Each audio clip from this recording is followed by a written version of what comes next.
Brain development is much more than a story about biology. From the earliest years, relationships with others play a key role in shaping how our brain grows and develops. Early relationships, where there is abuse and neglect, have a long-term impact on children. A brain that has adapted to survive in a threatening or unpredictable world may not work so well in an ordinary environment. This can create what is called latent vulnerability, where early abusive or neglectful experiences with carers put children at greater risk of experiencing mental health problems in the future. For these children, compared to their peers, common experiences like moving to a new school can feel more daunting and stressful. New faces can appear threatening, while positive social cues can be missed. It can be harder to negotiate new social situations and learn to trust new people.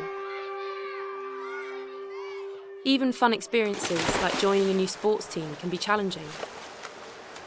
Too much focus on potential threat cues can mean missing out on positive social cues such as a playful nudge.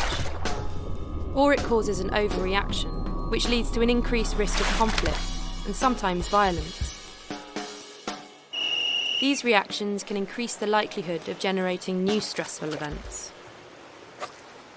It's harder to deal with everyday challenges when you feel unconfident and anxious inside, and harder to build and maintain relationships. Over time, this can mean a child loses friends and the support of adults, and so misses out on opportunities to grow and develop.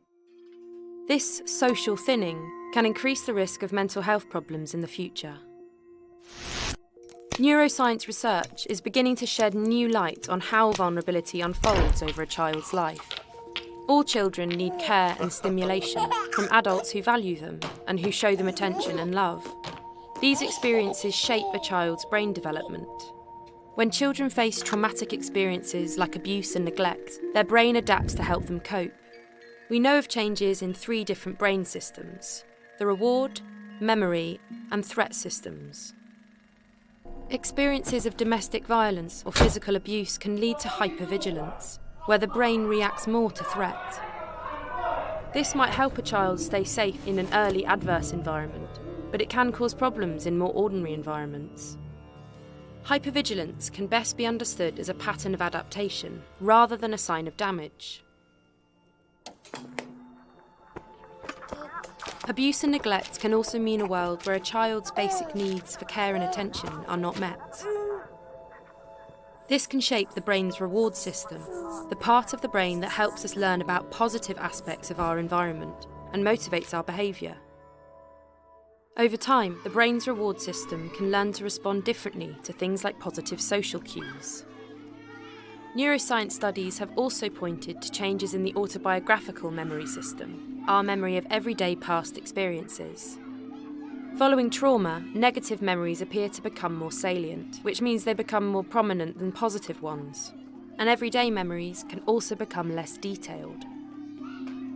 This is a problem because we need to draw on past experiences to help us deal with new social situations.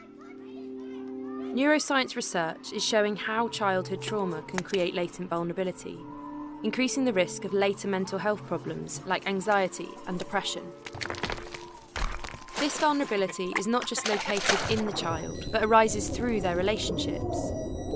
Helping children who have experienced trauma still requires ordinary boundaries and consequences, but it also requires us to step back and reflect and see behaviour that we find challenging in a different light.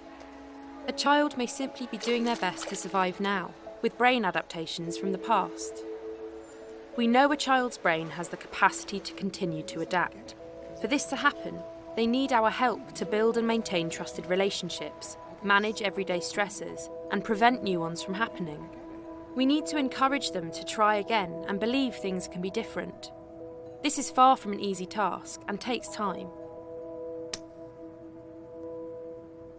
Science is helping reframe our understanding of childhood trauma.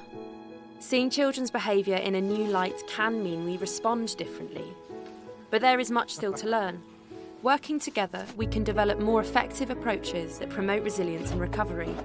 We can help children build trusting relationships and create opportunities for their brains to adapt in new ways.